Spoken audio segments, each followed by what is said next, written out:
And you don't realize what scarring this does on a child's brain emotionally. And when all sometimes a kid wants is, oh, I really love you. I really love you. You're doing so well. I'm so proud of you. Don't worry about that. Might be better next time. Let's, talk about it. Let's help. But you've got to not overemphasize on these aspects, right? It's got to be more on the love and emotional and needs that's what children want. Welcome to the Whale Experiment. On this very first episode, I am beyond excited to share the space with Demaras Middleton, a Rapid Transformational Therapy practitioner and also the founder at Demaras in Singapore. We'll be diving deep into the powerful journey of recovering from childhood emotional neglect through the use of Rapid Transformational Therapy, also coined as RTT. How do we recognize the absence of emotional responsiveness during our formative years, rewire these old patterns, and eventually recover? Whether you've experienced neglect firsthand or you're just looking to seek clarity on how this therapy can shape your life, this episode will give you the tools and insights you will need to begin your own path to recovery. Listen on to make the world a better place. I'm ready to go.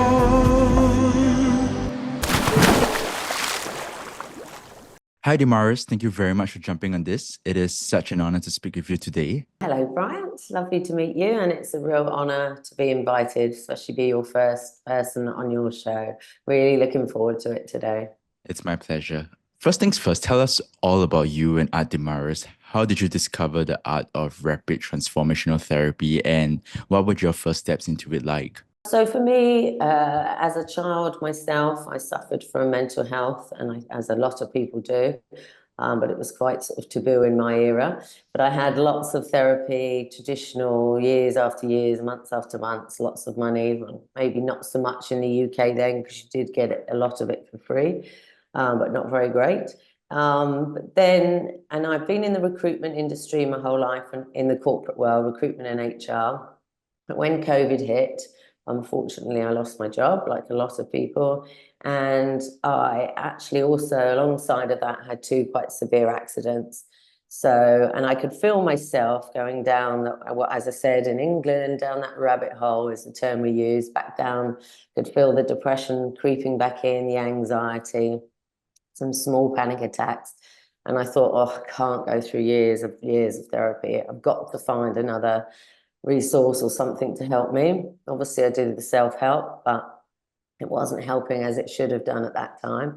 So then I did the research and I come up with Rapid Transformational Therapy, and never heard of Marissa Peers before, but a lot of people had spoken about her. And I thought at the time, I don't think I can afford her services, but I did research on newly qualified people and found one. And with that lady, I like to call them journeys, but sessions. I had a couple of sessions with her, and I noticed the real rapid change in me very quickly. And I thought, wow, this is great. And at the time, I was fortunate enough to be financially stable with my partner, husband.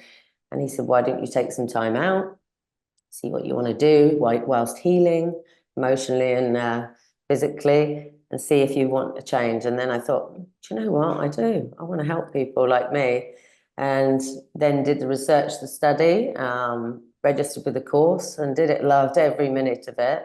And now that was over 3 years ago, Art with Demaras, and it stands for Alpha Regression Therapy. It's about tapping into your alpha waves and then regressing people.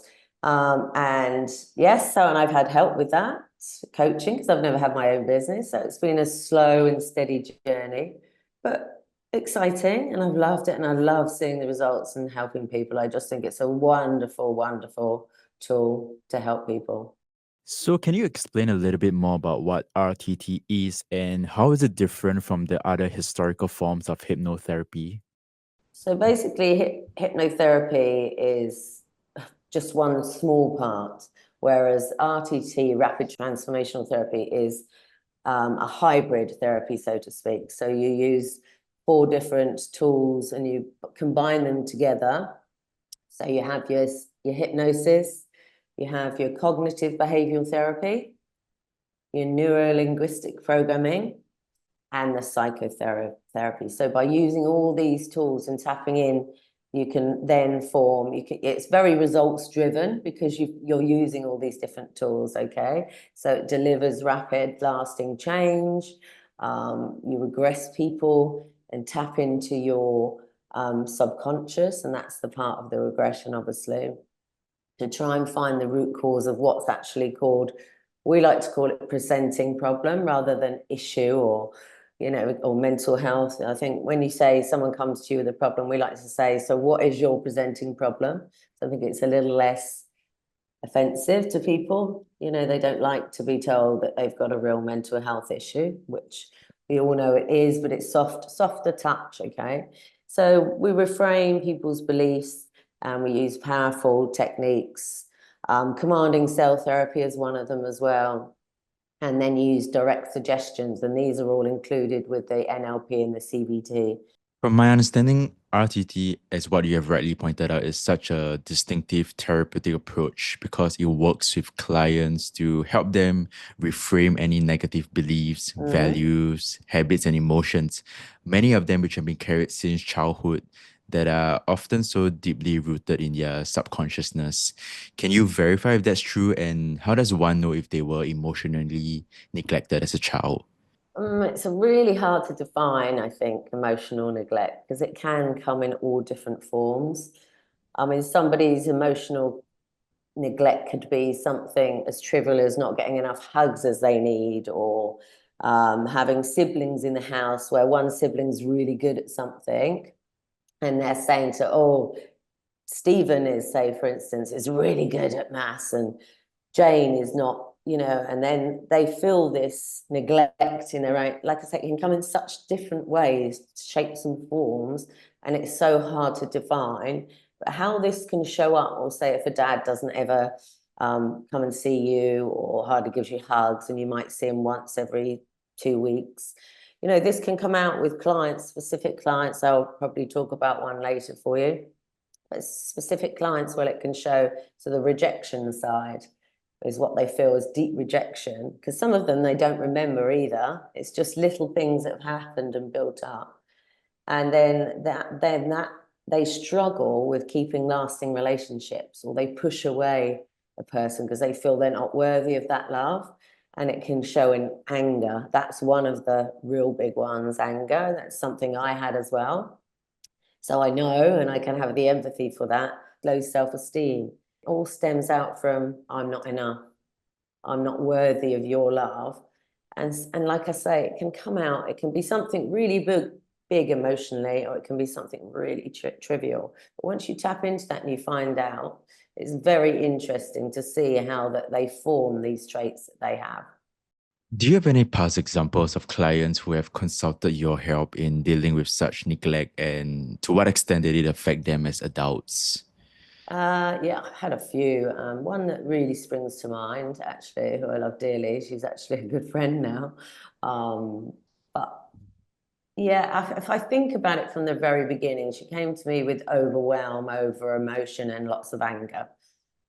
So, and then when we tapped into her, we had lots of talks about it at first, but then when we tapped into her subconscious, I mean, there was things she remembered, but there was little things she didn't remember.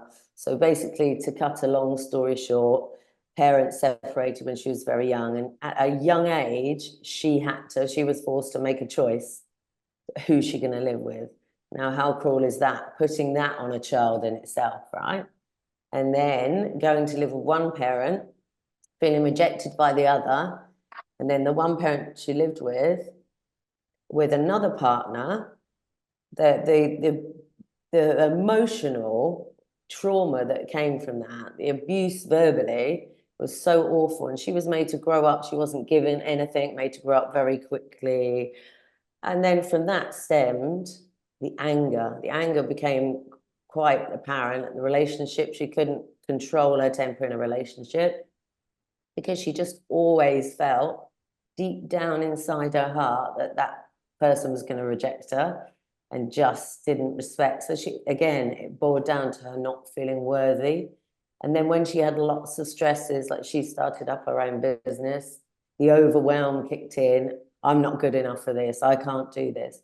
So it's then trying to get her to understand how those have affected her, but it's not that person. You're not that person anymore. You know, you have to retrain and reframe and tell them and give them this transformation that will make them. And it's work with tools and tricks along the way. She's like, from there, she's there. You know, some people, and it's so ingrained, it can be so deep and powerful that it can take a lot of work, but it's still a quicker fix and more rapid than the traditional. To add on to that, have you found that parents who are more overly focused on a child achievements, intelligence, or even appearance are more likely to neglect their child emotional needs? Yeah, that touches on also what I was just saying earlier. I think that is a really, really good question, because for me, again, I'll do the same comparison where you tell one child that this, one child that that. Or if in certain cultures, you probably know yourself, in certain cultures, really push the child to be a doctor, a finance manager. You know, if you end up working in a bar or a restaurant, you're worthless. You know, and if you're not achieving that level that a parent wants, then you start to feel worthless in yourself, right? And you feel, God, if I can't do that, then I must be a really bad person. I must be. So yes, and I think, and again, oh, that doesn't look nice on you as a little kid. That doesn't suit you, or you're a bit fat, you're a bit plump, you're a bit overweight. Let's cut down your food intake. And you don't realize what scarring this does on a child's brain emotionally. And when all sometimes a kid wants is, oh, I really love you. I really love you. You're doing so well. I'm so proud of you. Don't worry about that. Might be better next time. Let's, you know, talk about it. Let's help. But you've got to not overemphasize on these aspects, right? It's got to be more on the love and emotional and needs. That's what children want.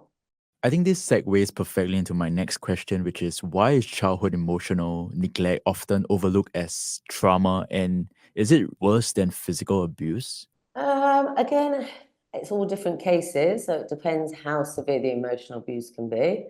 I mean, physical abuse is horrendous, there's no doubt about that, but like you can see that, and a lot of people can see that's happening, and it's harder to shut off from people.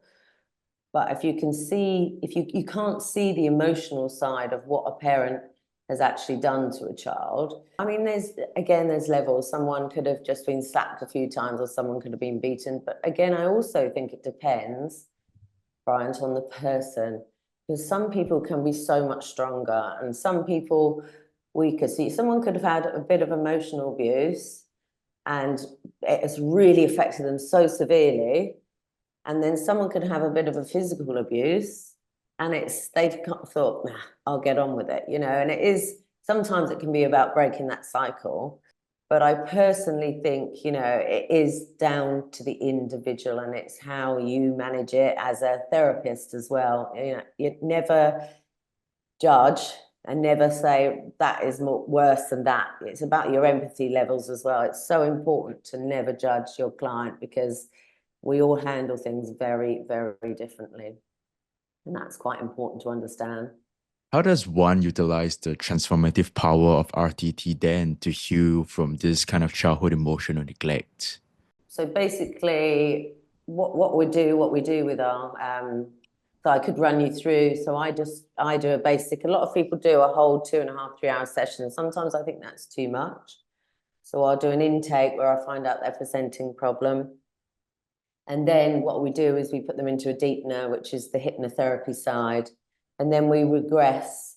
So then you regress the person, adult normally. I have done a few children, but adult normally. And then you'll try and tap into past scenes. And 90% of the time it works. Then you tap into those scenes. And then you try and make them realize and understand, whilst they're always in this deepening feeling, under hypnosis. So you make them understand the meaning behind why they've come to you, what my presenting problem is, and what that scene could have meant. I'm trying to give an example about being left in a room on your own as a young child where your parents have gone out, and then that child feeling really lonely later on in life, no matter who's around them or whatever. So then you try and make them relate to it and understand the meanings of why they're feeling like that now to the scenes you've regressed them to as a young child, which it can be quite hard and it brings up such really big emotions sometimes with people that they didn't even know they had, didn't even know they were there. They pushed it so far back in their subconscious. So that's yeah, and that can be quite challenging to listen to as well. And then you do the reframing, the replacing. You teach them how to change that negativity and those limiting beliefs that they've had and to change it into positive, and then you reprogramming it into their brain. And that's when I do a bespoke transformation for that person. So then they listen to that for a minimum of 21 days. It's about forming and changing habits, right? To further expand on that, if one does not have the means to seek therapy or consult a professional like yourself, what are some immediate steps they can take to become more emotionally aware and enriched about their feelings pertaining to childhood emotional neglect? I think I'm a good one for that one again, and I think that's good when you can always relate back to your past time, which I did recently, and I used to do as a child. I think one of the biggest things is journaling, and I think that is an amazing step towards self-healing because it doesn't have to be just negative, getting rid of its download, right? Because you're a computer, it's just downloading all this negative emotions, but it's also just writing your feelings because sometimes, again, people will come to you with huge overwhelm. So you need to unload, offload, and you don't necessarily want to talk to your friends or burden people. So I think before you go to bed, an offload, absolutely. It's very important. And then self-compassion, affirmations. I meant to bring in a little card actually for you because normally I have flashcards and I give them to someone. I have younger clients and I put on beautiful affirmations for them. They stick on their window, they stick beside their bed, on their mirror. And every time, every day, they look at them and they say, you have to say them out loud to get the meaning and the strength and the power behind. I have them all around my house. I think it's really important to tell yourself positive, beautiful words every day. So that's one. Two, mindfulness, meditation, that's really good. It brings you back into the real world. Mindfulness is a good, the five senses thing where you touch, hear, sounds. That's a very good one. It's good for people to look up. I think, yeah, they're the ones. I'm trying to think of one that I used, a really powerful one I used. So in the morning, I'd wake up, I'd write down 3 things I was grateful for. And that's very important. And then I would do myself just one because I'm quite all over the place. I can't do meditation for too long. So I did meditation for about 2 minutes. Then one of my favorite songs, a really powerful one, I'd play that every morning. So this lasted for a month, and then you could feel the change because again, it's over the 21 days. So wake up, you just set aside not even 7 minutes of your life just to write down a few things you're grateful for, a couple of minutes meditation, and then a beautiful song that really gives you energy and positivity. But that's a great one. You know, Demaras, I think it's so amazing that we are coming to a time where we are starting to really understand the human brain and combine that with all the different modalities to shift paradigms. It's like if we even talk about it like 20 years ago, it would seem almost impossible knowing healing is just that powerful. And what you can become is almost limitless if you put in the work. And the concept of healing can even happen over time. Which brings me to my next question. How should one address the emotional neglect in family therapy without completely insulting the parent who is directly involved? This one I love, actually. It's really important. I actually haven't done dual therapy, but I've had it done with me and my child, so I can. And I was taught this, but it was also being taught it through RPT. So it's using words like, so if you're really upset with your child, and if you're in therapy and you're telling them that and the anger that you show, instead of you are doing that wrong, you are being nasty, you're being very rude to your mummy, you sit down and say, well, I didn't quite like the way that you spoke that to me. And I think that's just about, again, as we say in RTT, it's about changing your wording. It's just rephrasing that. And look at the character, not the behavior. So readdress that, open the communication, say, well, my child's got a beautiful, wild character, and not think, oh, he's such a naughty little boy, or she's a naughty little girl. And that's how therapists address it. I know because I've had it firsthand. And I think that's a really important step. And I think that will be the first step into changing children's behavior. If the parent gets education, because none of us are perfect. And I just proved that. I went to therapy with my child. We're all different, and there's no right or wrong way from parenting, apart from obviously the real physical, emotional abuse. But we all do things wrong. We all make mistakes, and it's just about understanding where to go from there. And I do think it's the communication thing. And I think it's very healthy for families to go to therapy together with their children. I think it's so important to understand if you can build on your better relationships. I think it's good way forward. As we wrap it up, can you tell us why you think more individuals should employ RTT as a way to heal from within, and where can they reach out to you if they're looking to employ such methods? I think because of personal experience, again, I'll always relate back to that. I think if people are looking for that quick fix, I'd say nowadays with time, people having the time to do it, therapy, the money, I think it's quite important that people understand the rapid results that you get from here. And again, I'm never, ever going to criticize traditional therapy because it works for one, it may not work for another.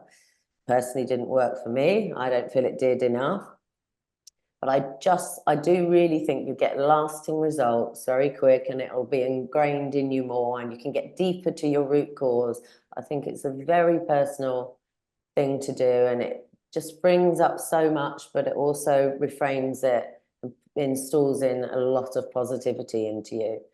I personally think it's the way forward. I think it's a really great therapy to use for people. This is going to be no criticism to any therapy, any therapist at all. But I personally believe if you haven't gone through certain experiences yourself, not all experiences, all bad experiences, but you had to have had some kind of health issue, mental health issue, presenting problem, as I said, or some kind of trauma in some way, to have enough empathy to actually give it back. Otherwise, I feel that how can you understand that person sat in front of you? And I've got to say a really beautiful quote, and I heard my friend say it the other day, who's very similar to me in childhood, and now he's a therapist. And I don't know if it's anyone else's quote, I haven't looked it up, but it also brought tears to my eyes. He said, I'm a wounded healer. And I thought, what a beautiful quote, because we're wounded and then we're able to take from those wounds that we've had and heal someone else. Well, we're not supposed to use that word heal, help someone else. And I think that's such a beautiful quote. And one other thing I'm going to say is obviously you can contact me through my website, www.artwithdemaras.com, or my email address, artwithdemaras@gmail.com. I'm happy to speak to you. But one thing I offer, which a lot of therapists don't, is a discovery call, like a lot of people do in group coaching or all kinds of businesses, right? Marketing, to see if you'd like to work with them. One of my most important thing is the relationship between the therapist and the client. Because if you don't like that therapist, that for me is part of your healing process. And I think to have and build a relationship with them, that's your path to healing, I think, personally. I think that's the way forward. Yeah, I think that's super, super important to have a good relationship. And I was told by one client, I put the fun into therapy. And I think that's really good, because it shouldn't all be doom and gloom, right? Demaras, thank you so much once again for your time today. Thank you so much, Brian, for your time. I've loved it. I hope I haven't talked too much, but I love to talk about what I do and I love helping people. Thank you so much, Brian, for your time. My very special guest today is Demaras Middleton, Rapid Transformational Therapy practitioner, and also the founder of Demaras in Singapore. I'm ready to go.